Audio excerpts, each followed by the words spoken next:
Hola, hola, hola. Esto es la Academia de Trabajo Social, capítulo 21.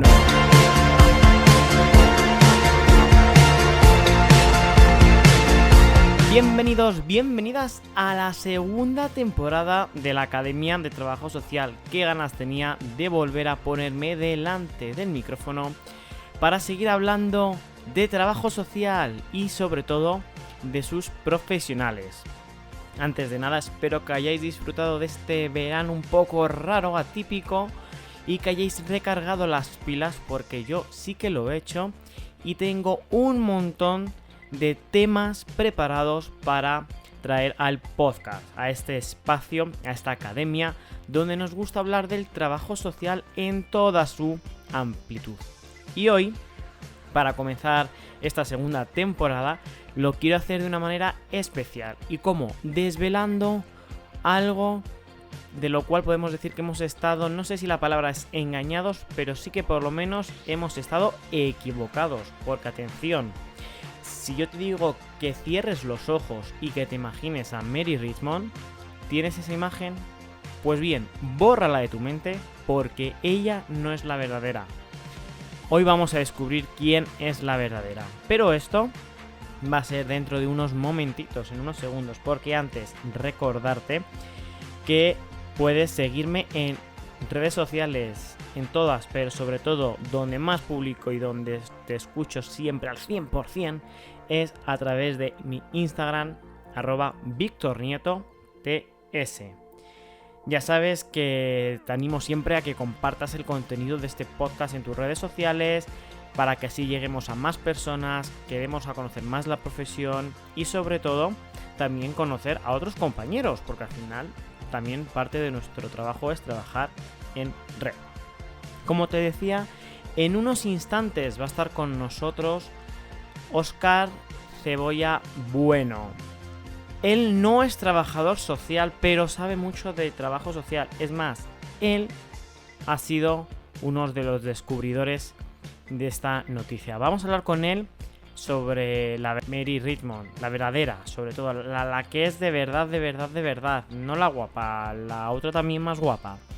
Pero también vamos a hablar con él sobre el libro que ha escrito, El arte del trabajo social, cómo ve la profesión, cómo la ve en un futuro, qué hemos olvidado de nuestra historia, qué tenemos que mejorar, en qué somos buenos. Pues todo esto nos lo va a contar hoy Óscar. Pero atención, porque esta nueva temporada también trae otras novedades.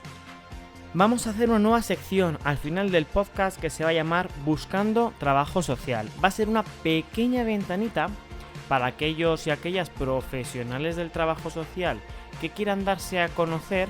Pueden hacerlo a través de un currículum diferente, un audio currículum, podríamos decir, ¿no? En un minuto de tiempo van a tener que presentarse y hoy es quién sabe quién puede escuchar este podcast y a lo mejor diga, uy, este perfil le quiero. Pero esto, como os digo, será al final de la entrevista, al final de este podcast, de este capítulo. Y bueno, no te lo he dicho, seguro que lo conoces, pero por si acaso, si eres nuevo o eres nueva, te recuerdo también la página web www.victornieto.es. En ella puedes encontrar un montón de contenido. De hecho, la semana pasada publiqué 2 posts que están teniendo muchísimo éxito. 1, cursos gratuitos para trabajadores sociales. He publicado 2 cursos del Colegio Oficial de Trabajadores Sociales de Madrid. Y atención, la otra entrada, el otro post que también ha tenido muchísimo éxito y aprovechando que comienza ahora el nuevo curso académico, que no sabemos muy bien cómo lo va a hacer, pero que sí que sabemos que va a comenzar, te he dejado 9 plantillas para que te las descargues gratuitamente para que tengas una buena organización de este curso. En ellas vas a poder encontrar calendario de clase para que pongas tus horarios, calendario de exámenes, con qué temas entras, qué horas el examen, en qué clase, qué notas sacas. También vas a encontrar diferentes planificadores de tareas para que no te dejes nada. Y luego pues otras plantillas un poco más amenas, cuentas de Instagram que tienes que seguir, o por ejemplo, cómo planificar una buena fiesta, porque oyes, no todo va a ser estudiar. Bueno, fiesta como nos dejen. Eso sí, ya sabes, www.victornieto.es, este contenido, ofertas de empleo, otros cursos, bueno, muchísimo, todo lo relacionado con el trabajo social. Y dicho esto, ahora ya sí que sí, llega el momento de hablar sobre trabajo social con, para mí, un descubrimiento que es Óscar. Él, como os decía, no es trabajador social, pero está muy ligado a nuestra profesión. De hecho, vamos a hablar con él en la entrevista en qué momento tuvo relación con el trabajo social. Os puedo adelantar que fue a raíz... El primer contacto fue a través de un voluntariado un tanto extraño, ¿no?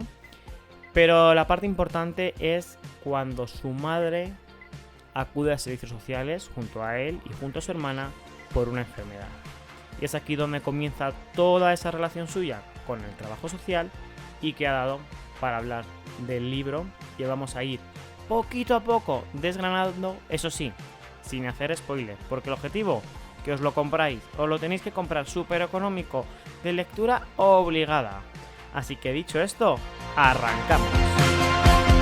Como os decía al comienzo de este podcast de esta segunda temporada, ya está aquí con nosotros Óscar Cebolla Bueno. ¿Qué tal? ¿Cómo estamos? Hola, buenas tardes. Bueno, Bien, para bien, los bien.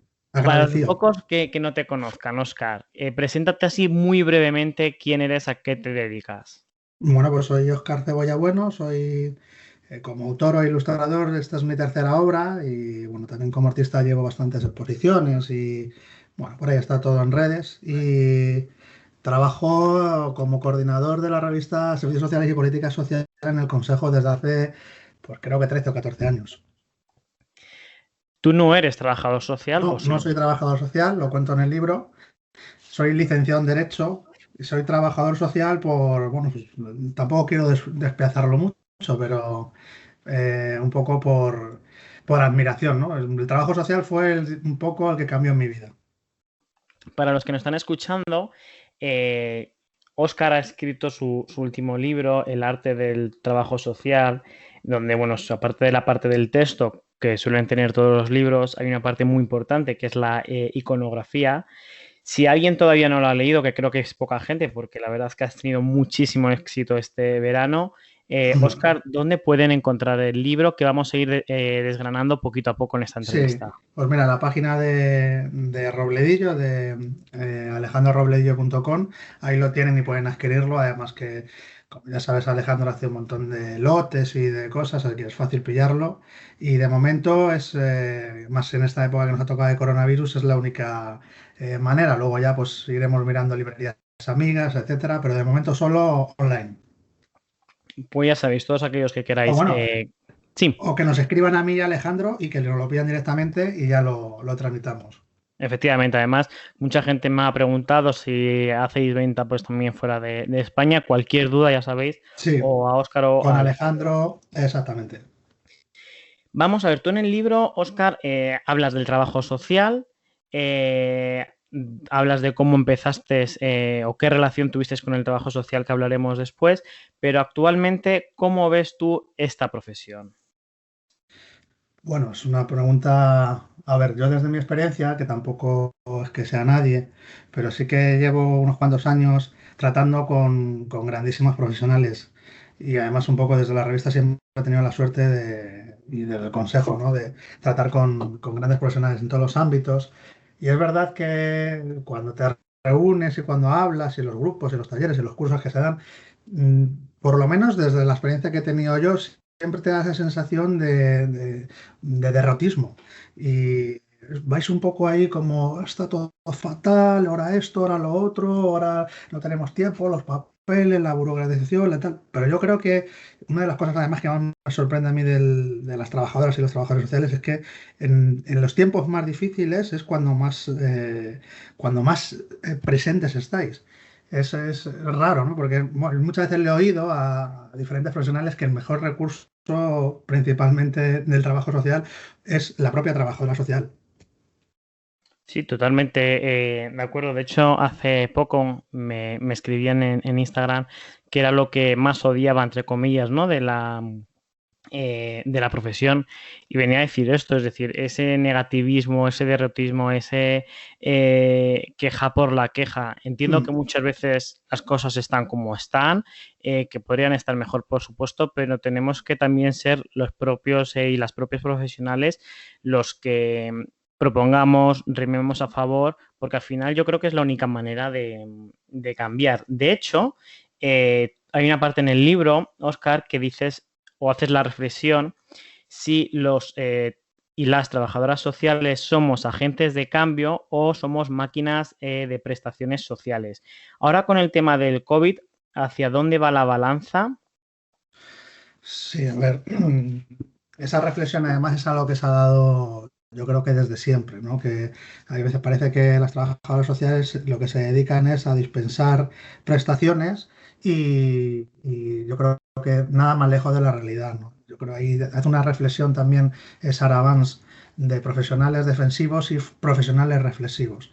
De tal forma que uno, pues parece que se adapta más al sistema, se adapta a lo que le pide sus superiores, a los datos, a lo cuantitativo, y se olvida un poco de la otra parte, ¿no? Que es la, digamos, entre comillas, más intrépida, más de calle o más de intervención directa, distinto, porque en el trabajo social no cabe en un reglamento, no cabe en un protocolo, no cabe, la intervención es siempre cambiante. Entonces ahí yo creo que más que nada hay que preguntarse qué clase de profesional es cada una o cada uno, si eres reflexivo o eres defensivo, porque muchas veces incluso siendo reflexivo, más de acción directa o más de contravenir lo que te está diciendo tu propio contratador o institución, pues vas un poco remando a la contra también. Y si eres un poco más defensivo, pues parece que estás ahí pues mejor posicionado, pero sin embargo estás más inactivo o más alejado un poco de lo que pensaba cada trabajador social, que era al principio su actividad fundamental, que es la intervención directa.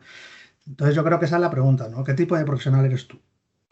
Yo sí que aquí quiero hacer una reflexión, porque es verdad que en el libro, o por lo menos así lo he intuido yo, ¿no? Que hablas mucho del trabajo social dentro del paraguas de servicios sociales, que Sí, seguramente es lo que más claro, es lo que más he conoces. tratado, sí.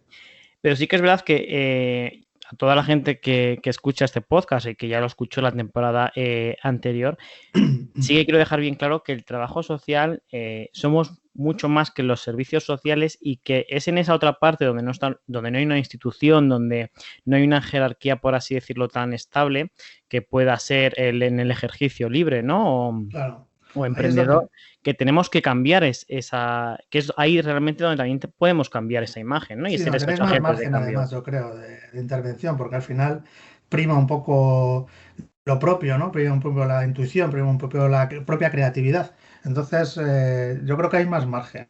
Decía Zamanillo que en general en cualquier ámbito, ¿eh? Es verdad que yo en el libro a lo mejor me centro más en servicios sociales, aunque trato pues, más ámbitos, el sanitario, penitenciario, etcétera, pero sí que decía Zamanillo que la trabajadora social tiene suerte porque es una profesión de mucha capacidad creativa. Entonces, ahí depende un poco también la propia trabajadora social o el trabajador social de en qué medida lo ejerza o en qué medida trate de influir con esa creatividad al propio trabajo social para que se escape un poco de esos moldes preestablecidos, ¿no? Los conceptos de siempre, de roba niños y etcétera, etcétera.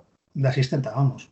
Hablando de niños, hablando de la cárcel, que también lo comentabas, una de las frases que más reflexión me ha hecho del libro es cuando dices que en 2019 hay niños que han nacido cautivos, Sí, ¿no? Que son sí, al final, bueno, el tema de sí. penitenciarios, también hablas de los refugiados laborales, del trabajo Mm. social a la hora de acompañar en la muerte. Está sin duda para mí haciendo o abriendo una ventana al trabajo social del futuro. Es decir, oye, es que aquí también hay trabajo social y que aquí también se puede intervenir. Sí, sí, sí. A ver, es un poco la idea, ¿no? Tocar distintos temas y distintos temas que pensamos o que pienso que en el futuro pueden dar mucho juego al trabajo social o que el trabajo social debería influir bastante en ese ámbito. En concreto, por ejemplo, en el ámbito de penitenciarias, yo lo pude escribir con la ayuda de la trabajadora social Elena Salinas, que trabajó durante muchos años en el sector y un poco pues te explica lo que es una cárcel, esto, si no te lo explican, no sabes lo que es. O sea, el que no ha estado adentro no sabe lo que es una cárcel. Al final, un poco la experiencia es un grado, ¿no? Y entonces, sí que se ha tratado de recoger pues distintas influencias de aquí y de allá para abrir. Esto lo que abre es una vía hacia la reflexión y hacia el debate. O al menos eso era un poco lo que tenía previsto cuando hice esta segunda parte del libro, que es más mi iconografía y algo más personal, ¿no? Que es un poco mi opinión, pero que no significa que, pues, que haya otras visiones. ¿Y cómo ves ese futuro desde fuera? Sí, pues mira, yo vi un post una vez que puso, yo creo que fue Alejandro, o algún influencer que puso ahí que si no hubiera problemas, algo así, no lo recuerdo muy bien, pero como que no se necesitaría a los trabajadores sociales. Eso es como, si mi abuela tuviera ruedas, pues sería una bicicleta. Eso es imposible. O sea, la complejidad del ser humano siempre va a requerir la necesaria respuesta del trabajo social y de la intervención directa de las trabajadoras sociales. O sea, es que no ha habido una sociedad perfecta nunca desde la creación de la humanidad. Es que el trabajo social yo creo que es una profesión con mucho potencial de crecimiento. Ujú. Ahora, en gran medida dependerá de quién ocupa qué espacios, pues el futuro de la propia profesión, ¿no? Porque en el fondo sois una profesión bastante joven, tenéis eh, 90 años. O sea, vuestra trayectoria con respecto a otras profesiones que ya están muy establecidas, como puede ser el derecho, pues fíjate, el 80% del derecho deriva del derecho romano. Pues el trabajo social pues antes de la guerra era acción social o era algo diferente, ¿no? Hasta que no se crea la Escuela de Barcelona, no se inicia la concepción de trabajo social moderno en España. No te hablo de en otras regiones, ¿no? Ujú. En otros países. De, de hecho, hablamos de necesidades, pero también tenemos, y a mí me gusta reflejarlo siempre, de capacidades. Es decir, también tenemos que trabajar donde las personas son capaces y poder crear proyectos. Tú, Oscar, que estás en el consejo, hablas también en el libro de los colegios oficiales. La estructura, sí. Sí, además, yo ahí tengo un dilema. Ahora, si quieres, reflexionamos sobre ello. Yo no estoy colegiado. Ujú. Lo estuve y lo dejé. Pero hay como tres partes que comentas de los colegios oficiales que me parecen que es un poco por donde también tienen que ir. Esa parte de servicio de supervisión, donde los profesionales puedan lanzar sus dudas, que ahora mismo, por lo que yo veo, grupos de Facebook o grupos de Telegram están supliendo esta parte. También hablas de que los colegios oficiales tienen que ser un lugar donde el profesional se pueda encontrar y se pueda encontrar a otros profesionales. Y luego haces una pregunta: ¿qué puedo hacer yo por mi colegio? ¿Están Sí. los colegios oficiales que se han quedado en los años 90?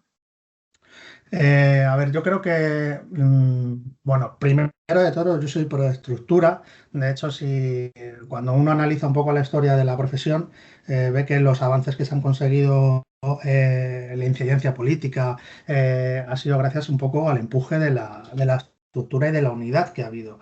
Y que ha habido por parte de profesionales como Patro Las Heras, pues, o Elvira Cortajarena, o bueno, pues todos estos personajes que hablo en el libro y que un poco han forjado la propia identidad de la profesión con congresos, con muchas aportaciones que han hecho en el ámbito profesional, ya no te hablo del ámbito académico, ¿no? Que han hecho poner de relevancia, poner sobre el tapete a la propia profesional. Ahora, es cierto que no solo los colegios profesionales, yo creo que en general todas las estructuras, a nivel de ayuntamientos o a nivel de instituciones, pues digamos que van más lentos que la propia realidad, pero eso ha pasado siempre, incluso el propio derecho. Yo creo que en eso sí, el trabajo social, por ejemplo, sí que se adapta más a las nuevas realidades, o es más rápido, o la intervención directa, pero sin embargo lo que es a nivel estructural, pues es verdad que los tiempos son diferentes. Las nuevas tecnologías, pero incluso porque en una misma generación o en un mismo periodo temporal están conviviendo profesionales de muy diferente perfil. O sea, desde un nieto que pueda ser un influencer a una persona con mayor edad que esto de las nuevas tecnologías pues les suene a chino, que no tenga ni redes sociales, que esto puede parecer del siglo pasado, pero que realmente tiene una trayectoria también bastante corta. Entonces yo creo que en esto, que además lo pongo en el libro, desde mi punto de vista, y a lo mejor enfado a otros profesionales, otras profesiones, esto en el fondo es una guerra de profesiones.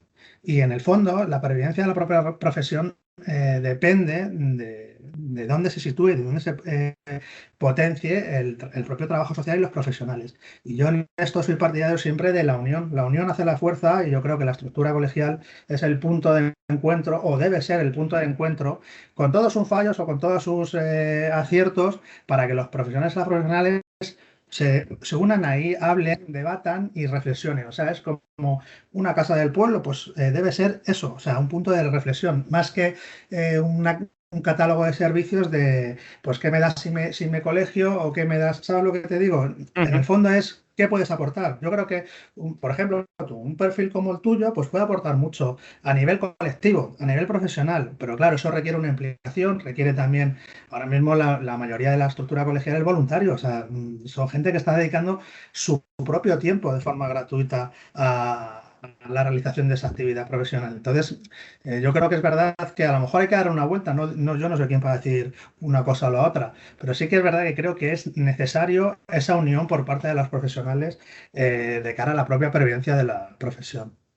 Sí, además lo comentas en el libro, lo acabas de decir. No es qué es lo que el colegio puede hacer por mí, qué prestaciones me da, Claro, sino qué puedo hacer yo por mi colegio. Es decir, yo cuando me colegié lo hice, bueno, yo estoy hablando también de 2012. El colegio en aquellas no iba a la facultad, que para mí creo que fue un error, ¿no? Es decir, no ir donde hay un mm, gran la nicho de mercado. precolegiación, sí, O sea, eso no existía, ahora sé que no existe, pero en aquellas existía, claro. no existía. Yo me colegí, es verdad que te envían la agenda, te envían 2 cuadernos, pero ya, ¿no? Y yo me apunté al colegio única y exclusivamente para acceder a las ofertas de empleo. Cuando conseguí una, dije, pues ya está, ¿para qué voy a seguir manteniéndome si no me está aportando nada? Y ahí es donde yo también fallé, decir, no, no es que el colegio me aporte, sino que yo aporte al colegio, y es un poco, pues, lo reflexionabas tú en el libro, lo Sí, acabas de sí, decir. lo comparaba además con el Ateneo de Madrid. Por ejemplo, participar en el Ateneo de Madrid o ser socio del Ateneo de Madrid, vinieras de cualquier ámbito científico o literario, del que fuera. Tenías que tener un aval por parte de 5 socias o socios, porque principalmente fueron hombres, hasta que cambiaron los estatutos, pero era como un privilegio. Entonces, yo creo que esto depende un poco también de la visión que pueda tener, sobre todo, súper importante lo que has dicho tú de captar a la gente joven. Captar en el sentido positivo, no negativo. Es necesario oír la voz, la energía y, pues ese querer hacer de las trabajadoras sociales, que a la vez yo creo que con la gente que ya lleva más años se complementa con su experiencia. Yo creo que eso es en pro de la propia profesión. Totalmente de acuerdo. Vamos a pasar de bloque, hemos hablado del presente, vamos a hablar del pasado, porque pues alguno está despistado o alguna está despistada. El trabajo social viene del franquismo, Pío Primo de Rivera, sección femenina. Hablabas también del primer Congreso Estatal de Trabajo Social en Barcelona en el Sí, 68, Teresa Zamanillo. sí, que Tú, terminado con una misa ese congreso. efectivamente, que terminó con una misa en aquellas. ¿Crees que hemos olvidado de dónde venimos? Sí, no solo que lo hayáis olvidado, sino que yo creo que un poco sonroja. Eh, yo creo que esto es un error. El pueblo que olvida su propia historia está condenado a cometer los mismos errores. Entonces, en esto yo creo que podemos aplicar la misma máxima. Si tú olvidas de dónde vienes, pues a lo mejor acabas cometiendo los mismos errores desde el principio. Yo creo que la historia siempre hay que tenerla muy presente. El trabajo que han desarrollado las generaciones anteriores hay que tenerlas muy presentes y eso se debería de dar en las universidades, porque eso al final es vuestra propia esencia de las profesionales de trabajo social en España. Y que si tú hablas de determinadas personas, probablemente es que no lo, por ejemplo, Dolores, no, perdona, Montserrat Colomer. pues, fuera de Cataluña muy pocas personas lo conocen y la labor que ha desarrollado Montserrat pues ha sido vital en el propio trabajo social, que estaba pidiendo un código deontológico ya en el 68. O sea, yo creo que eso es fundamental. ¿Qué pasa? Que claro, viene de donde viene pues un poco de la sociedad de una burguesía alta, de clase alta, viene también de las monjas de la Iglesia Católica. Entonces, claro, pues cuando ves las fotos, de hecho, de los fondos que recuperamos, que recupere de la Complutense y también en el Archivo General de la Administración, pues todas las clases eran con el crucifijo y la monja, y entonces esa imagen, ese salto, de entonces a ahora yo creo que se ha querido un poco olvidar. Y cuando es justo, yo creo todo lo contrario, hay que tenerlo siempre muy presente, porque no solo se hicieron cosas eh, digamos, o puede tener una imagen más negativa, sino que de ahí se forja la esencia o se forja el germen de lo que sois ahora. Entonces, olvidar eso es como pues, un problema muy gordo de identidad, que en el fondo de todo, de lo que trata el libro es de esto, de identidad a través de la imagen. Hablando de imagen, entonces, no podemos olvidarnos tampoco del emblema del trabajo social, Mm, que en mi opinión no dice nada. La rueda, la paloma, el olivo, hasta que uno coge el libro de Oscar, conoce su historia y ya entiende el porqué, ¿no? de ese emblema, sí, de esos símbolos. Dejamos el emblema así, lo modificamos, lo explicamos, cómo podemos, sí, porque al final uno cuando ve un escudo, ve un emblema, se siente parte de, pero si no lo conoce o no claro, entiende el porqué, volvemos a lo mismo, ¿no? No conocemos nuestra historia, no sabemos de claro. dónde venimos. Hombre, tú sabes, te has leído el libro, sabes un poco cómo surge todo. De hecho, el libro surge con esto, con esa discusión que tenemos en redes, luego una conversación que tuve con Patro. Yo me quedé un poco ahí con las ganas de rebatir lo que había pasado y, y un poco surge el libro, ese fue el inicio de todo. Entonces, había leído un artículo que muy interesante que habla de los analfabetos visuales. Dice que hoy en día hay mucha gente que no es capaz de diferenciar la imagen del contenido o de lo que quiere decir la propia imagen. O sea, no tienen una visión crítica de la imagen, sino simplemente es algo plano. O sea, es algo curioso que consumimos imágenes de forma masiva, pues tú lo sabes por redes todos los días, que parece que tenemos una obligación de colgar no sé cuántos posts y no sé cuántas imágenes, que al final estamos poniendo un contenido un poco también ahí hueco.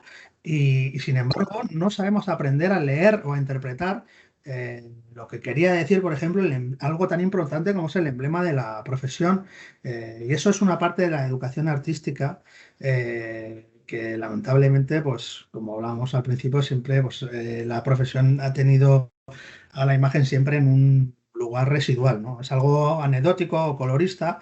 Entonces, claro, cuando empiezas a bucear sobre el origen del emblema, pues te das cuenta de que hay un trasfondo detrás y que la gente que lo hizo por algo y que de hecho estaban luchando contra el propio sistema que entonces tenían, que estaban ahí en pleno posfranquismo o franquismo tardío, pero que claro, que era una dictadura, ¿no? Y les clavan un emblema que si tú lo ves visualmente, pues muy parecido precisamente a los de la órbita socialista de ese momento. O sea, e incluso a los que estaba haciendo Jane Addams con la MIB, y eso fue algo, vamos, para mí muy innovador. Que hoy en día tú lo miras y miras logos antiguos y miras ese logo y no tiene nada que ver, fue un acierto. No conseguí, tú lo sabes, Ujú. ver, conseguí justo el anterior a ese, pero la verdad que es verdad que las personas que en su día lo hicieron, que sí que conseguí el rastreo en el Archivo General de la Administración y la Biblioteca del Ministerio, pues ahora mismo, pues si están vivos, tendrán 90 años o 80 y pico. Entonces, claro, pues ahí se queda y se pierde un poco de esa imagen, que en el fondo es también pues una pérdida de identidad. Para mí el logo, a mí, si fuera trabajadora social, no lo soy y me representa, porque sé, pues desde 1966, es que fíjate, es que vuestro logo es más antiguo que el de la FIS, para que te hagas una idea. O sea, vuestro logo es de los primeros que hay en la profesión de trabajo social, antes que la propia Federación Internacional. de los primeros y, vamos, olvidados, poco representan, que Poco poco se valorados, que representa, ¿no? eso es. Yo, si me dices, ¿cómo representas o cómo dibujas a una trabajadora social? Pues yo, desde luego, con el logo ese puesto. Porque ese era el emblema de los estudios, no es. Pero ese emblema de los estudios, al final, vulgarmente se le conoce como el logo de la profesión. Y todo el mundo, en mayor o menor medida, en el ámbito universitario, cuando sale, ya cuando entra en su carrera profesional, pues lo ve. Y un poco, pues dice, pues sí, lo puede asimilar como propio, ¿no? Que no es de una organización ni una institución determinada, ni de la estructura, ni de una asociación, no, es algo común a todas. Y yo creo Ujú. que ese logo, en el fondo, es lo que el símbolo definitivo para unir a todas las trabajadoras sociales. Sí, en eso te doy totalmente la razón, pero es verdad que a mí lo que me falta del símbolo es, que es un poco también lo que estoy empeñado, en el marketing, ¿no? Es decir, que cualquier persona que no sea Lo trabajador o sienta suyo, trabajadora eso, social eso es, eso es. lo, Y lo, que lo luego identifique. la ciudadanía lo reconozca, que alguien vea ese logo y diga trabajadora social. Eso Eso es es. lo que le falta al logo, ese símbolo, porque al final los símbolos es eso, tú ves un símbolo y si no le dotas de un contenido no sirve para nada. Ujú, O sea, efectivamente. no. Entonces, si tú no dotas de contenido a ese logo, pues al final es vacío. Pero ¿cómo se reconoce de cara al exterior? Primero reconociéndolo de cara al interior. Cuando las trabajadoras sociales lo asimilen como suyo, luego ese logo lo llevarán con orgullo a cualquier lado. Si yo llevo un pino, llevo mi carpeta con el logo, llevo mi camiseta o llevo lo que sea, pues cuando me vea la gente dirá, esa es trabajadora social. No tienes que llevar un uniforme, pero ya ese logo te identifica como trabajadora social. Esa fuerza todavía no lo tiene ni este logo ni ninguno. Si tuviera que tener, mira, por ejemplo, el de la marea naranja cuando se hizo en su día, Ujú. el de las caras y tal, pues logró salir a la calle, logró que un montón de gente lo llevara y fue pues un avance, ¿no? Pero yo creo que este es general a todos, a todas y a todas las trabajadoras sociales y que tienen mucho, mucho valor. En 2015 hablas en el libro, ¿no? Que es cuando se plantea la reestructuración, ¿no? La votación, mejor dicho, de un rediseño.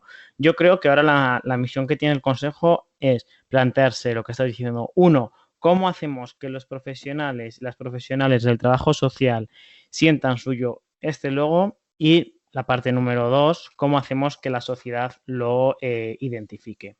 Hablando de historia, Oscar, ¿cómo es posible que alguien que no es trabajador social escriba tan bien sobre la profesión? A ver, esto yo he tenido la inmensa suerte de ser el coordinador de la revista Servicios Sociales y Política Social durante muchos años y claro, eso conlleva leer mucho sobre trabajo social. Leer mucho sobre trabajo social no te hace trabajadora social, pero no leer tampoco. Entonces, yo creo que en esto he tenido la suerte de leer mucho, mucho de muy diversos ámbitos, de muchos profesionales, de muchos autores, y bueno, pues al final sí que es verdad que es todo gracias a las vivencias profesionales que he vivido en el consejo y en relación un poco pues a este mundillo, ¿no?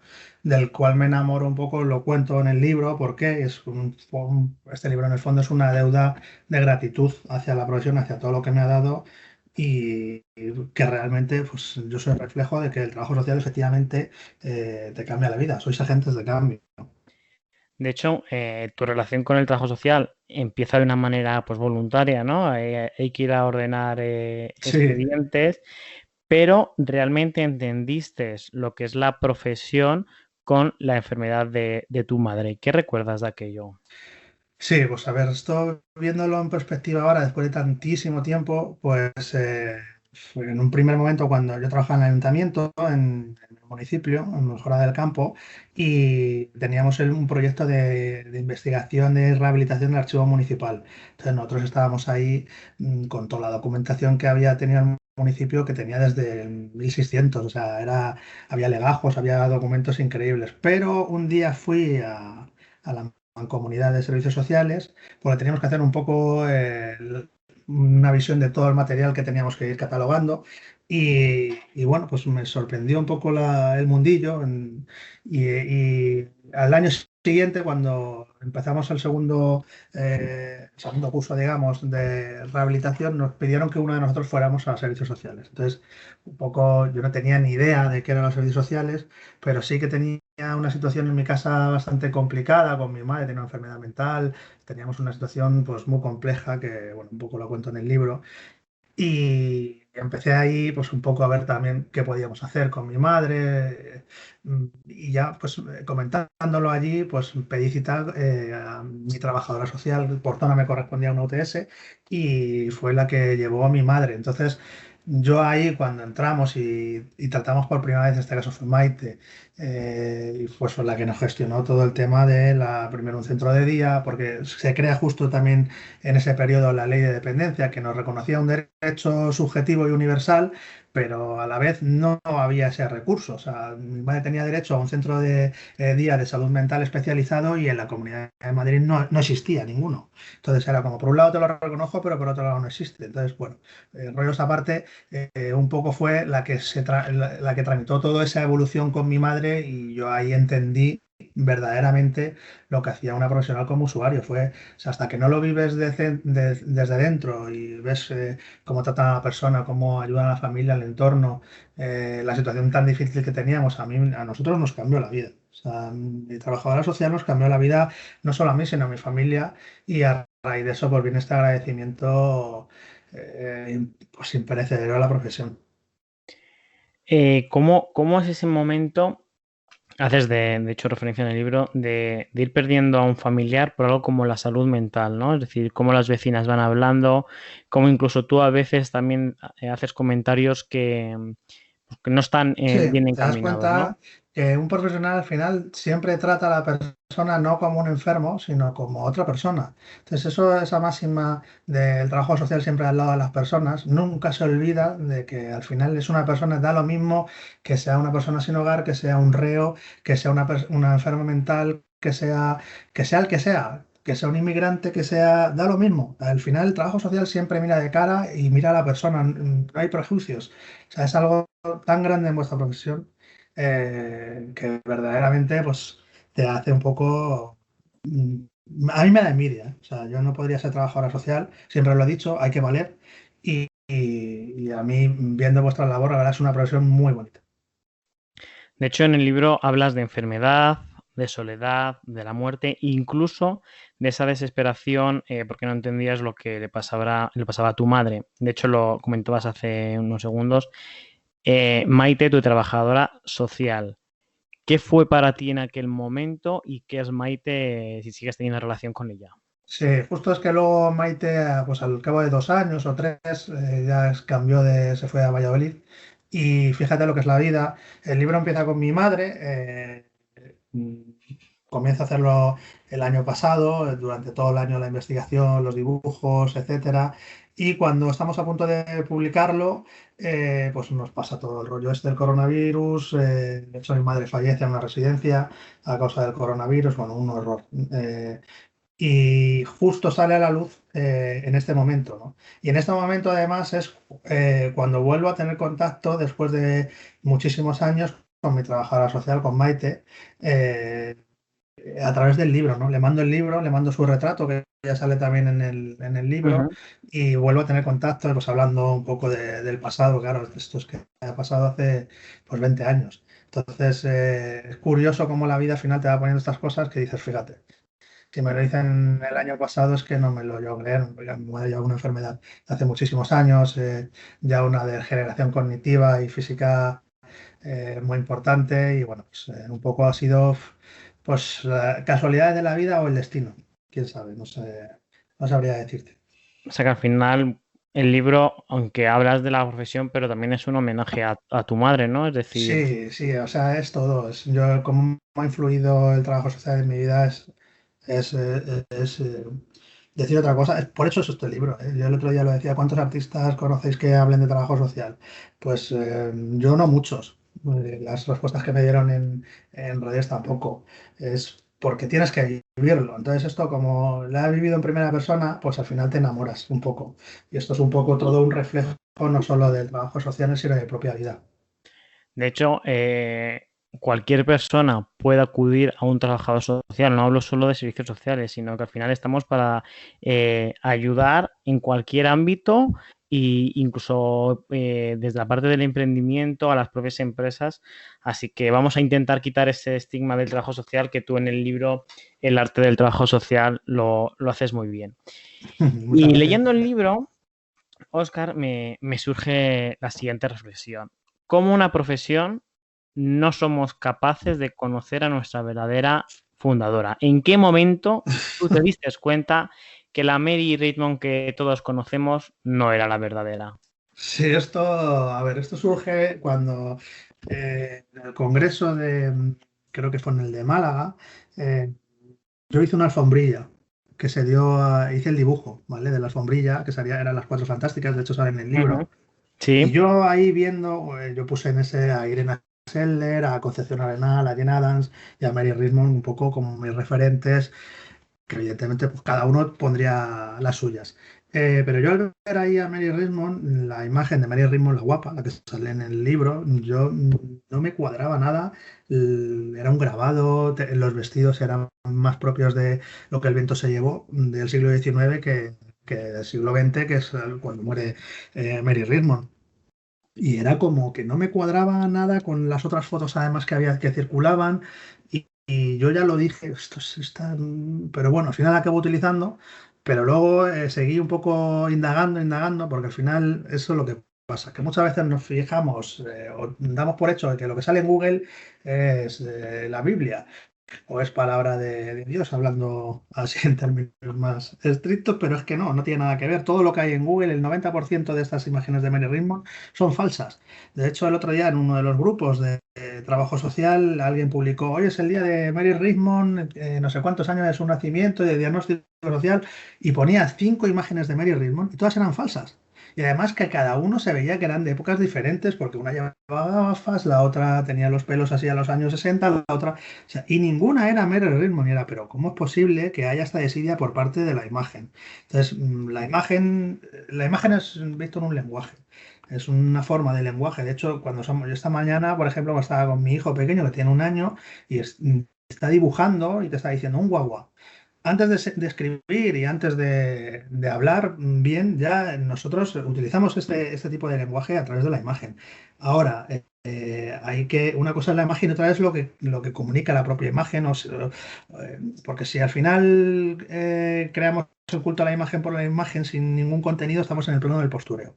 Y al final, pues lo que está primando en redes es un poco esto, o sea, es la desidia por la imagen y si me dicen que esta es Mary Ritman, pues yo la pongo. O si sale en Google o si sale en Wikipedia, pues yo la pongo. Pero vemos que no. O sea, precisamente cuando yo me pongo a investigar sobre la imagen, veo que no es Mary Rismond. De hecho, hablándolo con gente ya, bueno, en este caso con él, mi amiga Elena Gonzalo, que es biblioteconomista, me ayudó a ir a la fuente original de la imagen y te das cuenta que la imagen que sale de Mary Rismond es Mary Rismond, efectivamente, pero que había nacido muchísimo antes y que era la esposa del gobernador de Rhode Island, el fundador de la asociación del rifle y que le llamaban el Bigotes, tenía un bigote enorme que había luchado durante la guerra civil, o sea, era algo como pues a lo mejor 80 años o 90 años de nuestra Mary Ritmond. Entonces, al final, esta perversión o esta corrosión de la propia imagen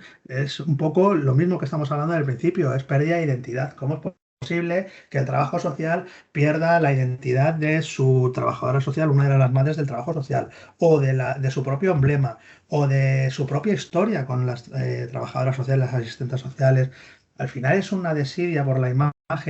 El otro día cuando lo preguntaste tú por redes, ¿qué asignatura dabas tú en En la la universidad. universidad? ¿O crees que yo te lo puse claramente? O sea, imagen y comunicación, ¿no? Una cosa, la imagen, que es la imagen, y otra cosa, lo que queremos comunicar.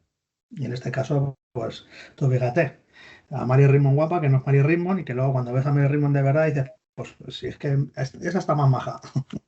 De hecho, yo soy el primero que cometí el Sí, te lo fallo puse, te lo y puse me lo en un pusiste, privado, sí. efectivamente, porque es verdad que lo que tú dices, ¿no? Al final vamos rápidos, crees que es la imagen, porque bueno, De hecho, lo han utilizado en colegios Sí, oficiales sí, sí, en y exposiciones, en libros, en cursos, en podemos decir que es talleres, todo el mundo, sí, hasta yo mismo en la la, po- alfombrilla. la posverdad, ¿no? Es decir, oye, uno dice una cosa y ya todos vamos allá. Pero, y una de de los objetivos que tenía yo con este podcast, aparte de hablar del libro, es, vale, ¿cómo podemos cambiar esta idea? ¿Cómo podemos decir, oye, Sí, vamos a dar a conocer a la verdadera, tanto tiempo después, pero es el momento de dar a conocer a la verdadera? sí, yo creo que en esto es lo que hablábamos antes de la formación visual, ¿no? La profesión necesita recuperar sus propias imágenes y valorarlas, y en esto y a interpretar las propias imágenes que damos. No solo de esto, sino pues ya pasar un poco de las manos, del abrazo, de estas cosas que al final parece que nos quedamos en un plano más ñoño, y entonces yo creo que hay que superar eso, ¿no? Y además darle formación y relevancia. Y luego la creatividad, que evidentemente una profesión como la vuestra la tiene. Entonces, yo creo que en esto él es un poco algo que trata de reivindicar el arte del trabajo social, esta iconografía. Y al final, pues si lo ves, la iconología, ¿no? Que es un poco la ciencia que estudia todas las imágenes de la profesión, los emblemas, las alegorías, los temas. Entonces, se recogen en este libro desde una manera muy personal, ¿no? Y a la vez tratando de no solo eso, sino de a vuestras referentes darle el espacio que le corresponde. Porque es verdad que decíamos, Adela Cortina en una charla que le oí decía que el más alto reconocimiento de profesional se obtiene a través de la fama. Y eso es verdad. O sea, es verdad que necesitas antes la buena praxis y la excelencia profesional. Pero si no hay un reconocimiento, pues se queda en nada. Si perdéis a vuestras referentes, pues se queda en nada. Sus historias, su vivencia, sus saberes. Eso es algo muy vuestro que tenéis que aprender de alguna forma a pervivir. Yo pongo el tema sobre la mesa y luego ahí ya vosotras o vosotros, pues tendréis que echar el resto. Bueno, pues seguro que algo se nos ocurrirá. Ya mi cabeza está pensando cómo poder dar la vuelta a esta idea, ¿no? Y por ir finalizando, Óscar, estamos hablando de la precursora del trabajo social, pero ¿quién Mm. fue la precursora del trabajo social en España? ¿Por qué no se habla tanto de ella? Bueno, no, es que es complicado porque no es una, sino que hay varios. De hecho, hay una tesis de Maribel Zalayo, que es la construcción de la identidad en trabajo social, y te habla además ahí de los personajes, ¿no?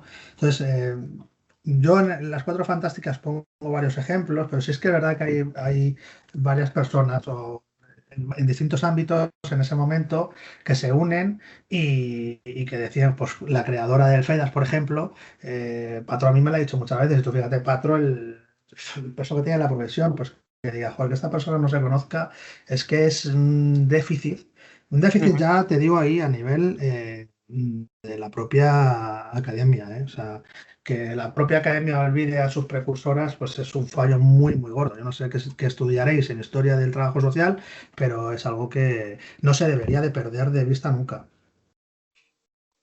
Pues tenemos deberes, ¿eh? Unos cuantos. El primero, pues si alguien no lo ha hecho, léese el libro El arte del trabajo social, porque además de ir hablando, ¿no? de la historia, del futuro, hay temas muy interesantes, como por ejemplo el tema de la muerte, el tema del ámbito rural. Hay temas que hay que empezar a abordar. Óscar, este podcast, el objetivo que tiene es dar a conocer la profesión, hablar de emprendimiento, para aquellos que nos están escuchando, ya sean estudiantes de la universidad o gente que quiera empezar una nueva etapa laboral. ¿Qué mensaje les dejarías desde tu experiencia sin ser trabajador social, pero estando muy, muy presente en la profesión? Que esta sea la mejor profesión del mundo, sin lugar a dudas. Yo creo que es algo que merece la pena, un camino que merece la pena recorrer, independientemente de cuál sea el futuro yo creo que es algo que como persona te engrandece mucho y te enriquece mucho. Luego ya cada uno, pues, o cada una, aquí también se habla en el libro de la vocación Yo creo que esa llamada es verdad que también, no sé si en tu caso la tuviste o no, pero sí que es bastante determinante porque es una profesión bastante vocacional y sí que es verdad que es una profesión muy, muy, muy diferente y muy bonita. Así que enhorabuena y seguir para adelante, que sois el futuro. Yo, de hecho, tengo que decir que terminé en 2012, dejé un poquito aparcada la profesión y desde el 2019, es decir, desde hace un año, me he reenamorado de la profesión y cada vez la veo con más futuro. Una de las frases que me ha marcado el libro, para ir finalizando, Oscar, es la que dices, el poder de hacer cambiar las cosas, pero aún no saber cómo hacerlo. Y es ahí yo creo que también donde tenemos que estar y reflexionar los profesionales del trabajo social. Pues Óscar, para finalizar, ¿cómo la gente puede contactar contigo? ¿Dónde pueden encontrarte? Cuéntanos. Pues mira, en redes sociales me tenéis en Facebook y en Instagram, Oscar Cebolla, sale rápido y ahí por privado me podéis poner cualquier cosa y yo encantado. En Instagram suele ser una cuenta más, más artística, digamos, y en Facebook pues un poco más, más general.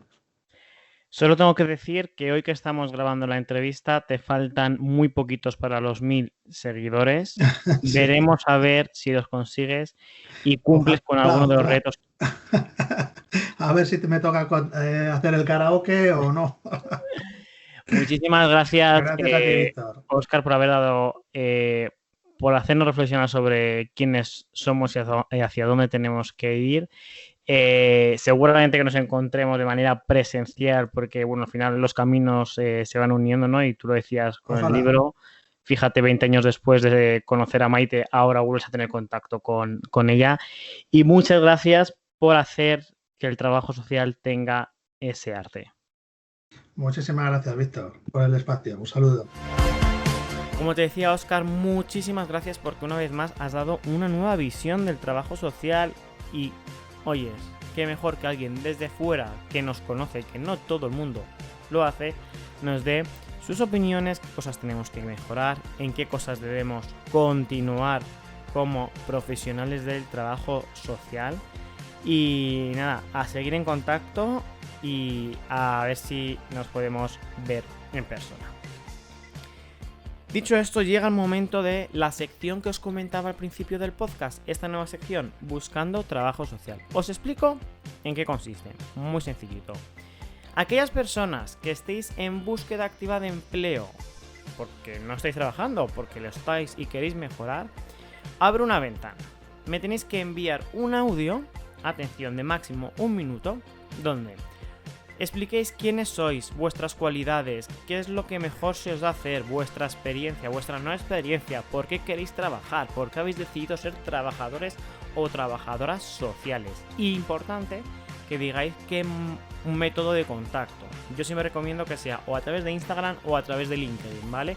No vamos a dar números de teléfono, no vamos a dar mails, porque bueno, eso es más personal y tampoco es necesario. Todas aquellas personas que queráis participar en esta nueva sección buscando trabajo social, me escribís por Instagram, ¿vale? Y os cuento cómo hacerlo. Y en este primer programa de esta segunda temporada, tenemos ya al primer valiente que se ha puesto delante del micrófono y se presenta. Atención, aquellos que tenéis esa potestad de contratar, que estáis buscando a un trabajador social joven, que queréis darle una oportunidad, que queréis que crezca con vosotros, pues este es José María. Un saludo a los oyentes de la Academia de Trabajo Social y además del saludo, un agradecimiento enorme a Víctor por la oportunidad de visibilizar mi perfil y el de otros compañeros que estamos en búsqueda de trabajo. Mi nombre es José María Escudier Montero, soy natural de San Fernando, Cádiz y tengo 25 años. A través de mi nombre podéis conocerme en mi perfil de LinkedIn y también en mi perfil de Instagram, en el que subo material de trabajo social como es EscudierTS. Me considero una persona muy cercana, que tiene empatía y que se preocupa mucho por defender los derechos humanos de una persona. Y como capacidad de trabajo sería la capacidad de trabajar en equipo, la proactividad y la capacidad de reacción. No tengo experiencia como tal en trabajo social, sino en otros ámbitos, pero sí que tengo experiencia en voluntariado, como es en campamentos de verano para jóvenes y en asociaciones para personas sin hogar.